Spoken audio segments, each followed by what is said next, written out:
Welcome to the video guide for Primal Midgardsormr's Trial, the first Primal Dragon fight released as part of patch 2.15.0 of Dragalia Lost.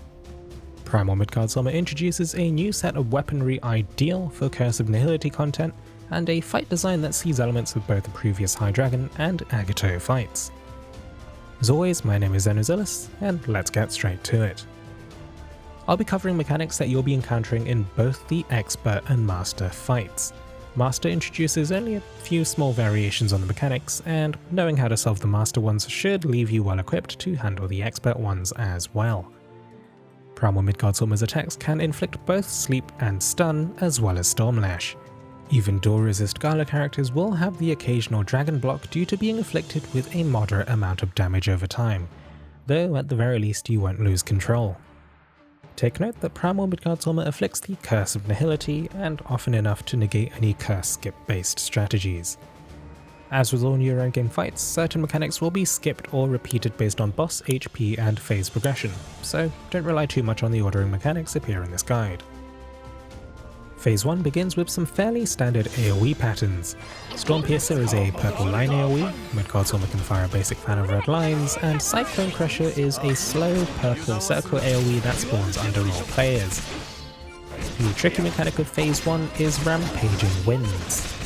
8 tornadoes will spawn around the outer edge of the arena.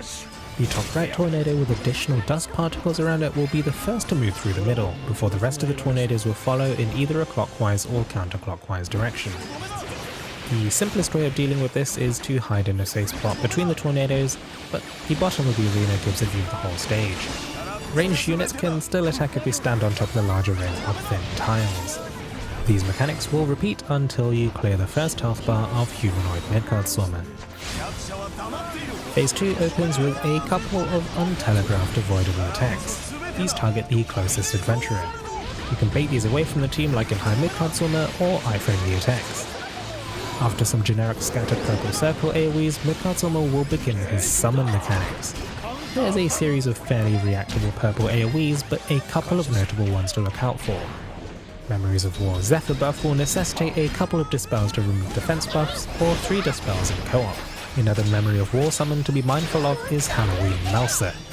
She'll slowly follow an adventurer and deal lethal damage if she lands a hit. Her attack is iframeable though, so dodging through her to evade is possible. After this, watch out for Storm Barrage. After a trio of line AoEs, the resulting tornadoes will return to Midgardsormr. Not terribly lethal, but it might catch you out the first time you see it. After this, you'll see Storm Rush. This spawns 2 green balls that will fire out a set of projectiles going clockwise. These are iframeable too, so dodge through them while avoiding other purple AoEs. Following this, you'll be tracked by a slow red chaser, or 2 players in co-op. Once these resolve, these will drop a persistent tornado that will be relevant for the next mechanic.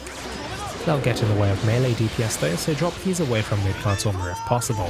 Touching these tornadoes will launch you upwards for a few seconds and grant a 200% defense buff for the duration. Touching it when you don't need to, however, is a massive DPS loss. Don't do it. These are followed by Surging Tempest. There are 2 variations to this mechanic. Midgardsormr will target either floating or grounded targets with a room-wide cyclone. Watch the animation to identify it. In Master, it will always be a high cyclone followed by a low, so don't touch the tornadoes until the second set arrives and Surging Tempest repeats. If you get it wrong, that is, float into a high cyclone or get hit by a low cyclone, you'll likely die. If you happen to make a mistake, you can still rescue yourself if you have a dragon transformation available. Following this is Cataclysmic Supercell, spawning 3 weak points around the arena. Destroy these before the timer elapses or you'll get wiped. After more Memories of War summons, you'll meet a Gravity Star mechanic, dealing damage close to your max hit points. You'll need to be roughly full HP to survive this. After this, you'll see a half arena wide purple. These are also followed by a series of purple AoEs tracking each player, so be sure to avoid staying still while this resolves. After this, the arena will be split in half by a line of tornadoes, while each player is targeted with a chaser. The tornadoes all shoot to the left or right of Midgardsormr, so positioning yourself near either the top or bottom tornado and then moving into its space should allow you to evade both mechanics. It's much easier with a movement force strike such as a lance or a blade, but some good timing will allow you to dodge this with simple rolls. Getting hit by the Chaser only does approximately 30% hit points of damage to a well-built character, while the tornadoes are near lethal. The last mechanic you'll deal with is unnamed, and is telegraphed by 2 large rectangular purple markers with a single safe lane. Tornadoes will travel the length of this lane before a series of gusts will push you in a random direction. Stay clear of the tornadoes while the gusts of wind are happening before positioning yourself in the clear lane once the gusts end. After a couple of seconds, you'll be whipped into the direction of the tornadoes. After this, mechanics will repeat, with some stacking on top of each other, mainly Surging Tempest and Storm Rush stacking with the summon mechanics. The main thing to be mindful of in this fight is where you drop your tracking tornadoes before Surging Tempest.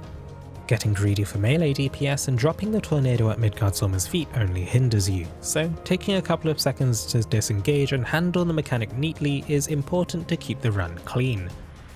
Otherwise, I'd make sure you don't try to get too greedy for DPS in general, especially during the summon mechanics. Getting eaten by Melsa is a surefire way to end a run in a split second, so be sure to stay clear and don't even think about using a skill to iframe her.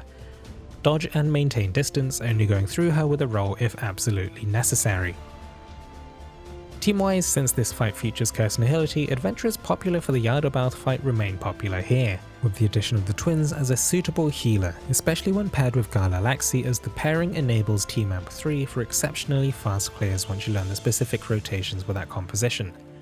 Outside of that, your typical Gala characters do well, and single resist characters can still make use of appropriate boon combinations to gain dual resists. If you have further questions, feel free to leave a comment or pop by my Twitch streams. I stream Wednesdays and Saturdays at 9:30 PM UTC. As always, take it easy, stay safe, and I'll see you next time.